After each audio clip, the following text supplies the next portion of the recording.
Well, the city will start the process for making Rosewood Courts part of a historic landmark. So joining us this morning to give us an in-depth look at what City Council was talking about yesterday, Mike Heenan with the Austin Monitor. As always, thanks for joining us. Of course. This is really a fascinating issue because Rosewood Courts, a historic housing project, which has been over on the east side for a long, long time. There's First some one debate. in Texas, I believe. Yeah. Yeah, what to do with it. Yeah, and so the Housing Authority of the City of Austin, which owns the property, would like to redevelop at least a portion of it, and they argue that if they are able to do this, they'll be able to serve more families, they'll be able to add a little density to the site. Community members, including Councilmember Orr Houston, who brought this historic zoning idea to council, which is an unusual way to do it, are concerned that we're losing a chunk of African American heritage in the city. And so they're sort of, the council yesterday voted to move forward with the historic zoning, not a final ruling, but it's going to send it back through the city's boards and commissions process where it's already failed once.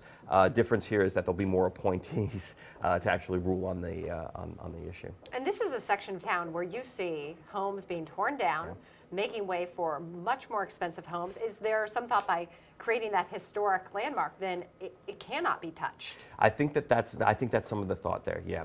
And I think that they want to preserve some measure of affordability over there in East Austin.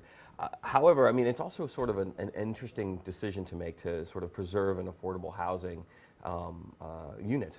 I mean, I think one might argue that it's, and folks can argue that it's that there are maybe other things that they can do. The homestead preservation districts, for example. But I think overall, it's an indication of how much pressure folks in that part of town are feeling. Affordability, that's a big issue. All right, let's talk too about affordability with bills, specifically water and electric.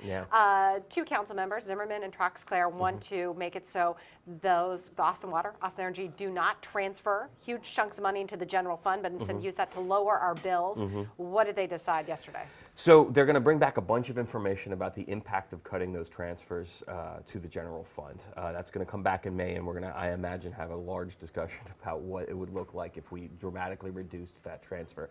Councilmember Troxclair was real careful yesterday to suggest that, well, maybe we don't have to cut the whole thing, but we can certainly cut a chunk of it. I think if they cut a whole thing, that the tax impacts to the average homeowner, the average house price is $217,000, something like that, would be about $290 a year. So we're talking, like that's a lot of tacos. Yeah, absolutely. Any little bit helps at times. All right, Mike Heenan, thank you so much for joining us. We certainly appreciate it.